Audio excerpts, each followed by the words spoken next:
Amen bantwana bezithunywa, lona unkosazana Ndoni Yamanzi. Welcome back to my channel. Thank you so much for subscribing, liking and commenting.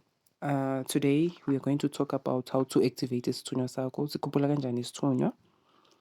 Into yokuqala, into omele uyazi ukuthi there's a time for everything. Yeliyasho neBhayibheli ku-Ecclesiastes chapter 3 ukuthi yonke into inesikhathi sayo.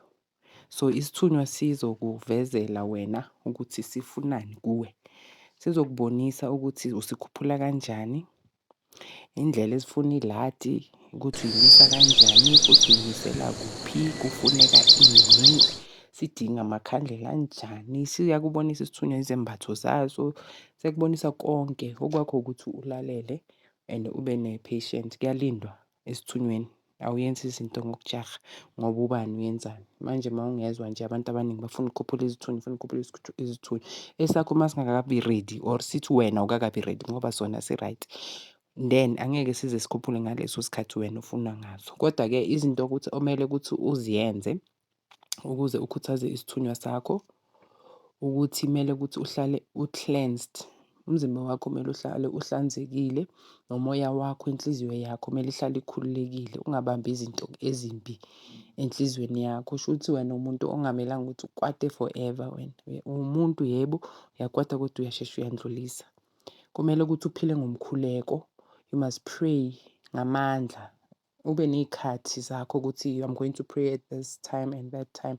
Uziyenzele ischedule sakho ukuthi wena uzosebenza kanjani ngaziphi iy'khathi.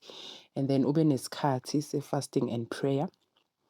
Kumele ukuthi ugqoke izambatho lezo ovezelwe zona. Uma ngabe sowuvezelwe, uma unganazo ungakopi ukuthi ubani ugcoka ini nawe usuyayigcoka. Kanti isithunywa sakho asiyifuni.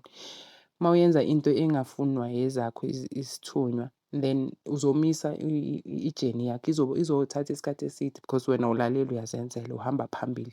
Kumele ukuhambe isithunywa sakho phambili. Uzosebenzisa iy'khali zamoya uma ngabe unikelwe zona, amathusi. Uzophahla but kakhulu ebantwaneni bezithunywa kuqala umkhuleko oqala. So ungaqala ngokukhuleka bese uyaphahla. Isithunywa siyakhuphuka uma uhlanganyela nabanye abantu enkonzweni, khona ezikhuphukayo. Mani-praise lapho ni-worship-a khona. Uma ungabe usekhaya uyenze i-praise and worship or ulalele izingoma ze-gospel, isithunywa siyakhuphuka. Usebenzisa izinto ezikuvezela zona, amakhandlela. If sikuvezela ukuthi sebenzisa lokhu, usebenzisa lokhu. Isithunywa siyakhuphuka masikuvezelile ukuthi yiya emanzini, rivers, yiya kuma-oceans, yiya kuma-waterfalls, mountains. Uyokhuleka lapho, uyasikhuthaza. Sikhuthaza ukudla kwesithunywa umkhuleko. And then kumele uhlale, uma ngithi uhlale uhlambulukile, uyaphalaza, uyastima, uyafutha, uyaqhuma, uyangena amabhavu, uyapeyita. I-system yakho kumele ihlale nje i-right ukuze sikwazi ukuthi sixhumane nawe. Isithunywa sizwana namanzi abandayo. Kunzima kunjalo kodwa iqiniso. And then khona izithunywa eziphakamayo uma zikubonisa ukuthi zidinga ukuhamba lesithunywa. Lukhona, siyathanda, sithanda lukhona ukuhamba lesithunywa but alisebenziswa wonke umuntu.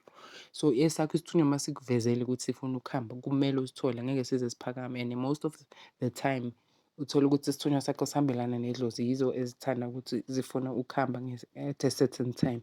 Wena you will follow the instructions ukuthi uyenze njengoba isithunywa sakho sikubonisa.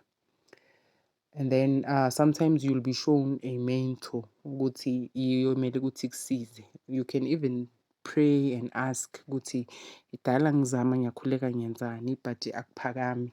So ngicela ukuthi ningivezele umuntu ongangisiza. And then bese bayakuvezela-ke. Then udle amaveji, udle ama-fruits, udle ukudla okunempilo. Ungaphuza amanzi nawo abalulekile.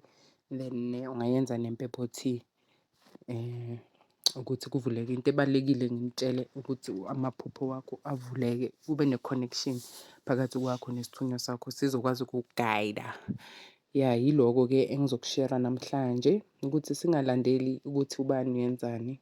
Khuthaza lokhu esakho osimbathile. Yebo, ungathatha lokhu okuthathayo okufundayo ukuthi okay, ngizame lokhu nalokhu, but if bona mina ngithi sebenzisa ikhandlela eli-white bese esakho isithunywa sithi sifuna i-blue, ungafosti u-white lo ongimshilo. Sebenzisa lo blue abakubonisa yena. Ngiyabonga, ividiyo yami ngizoyimisa lana. Thank you so much for watching my videos. I'll see you on my next one.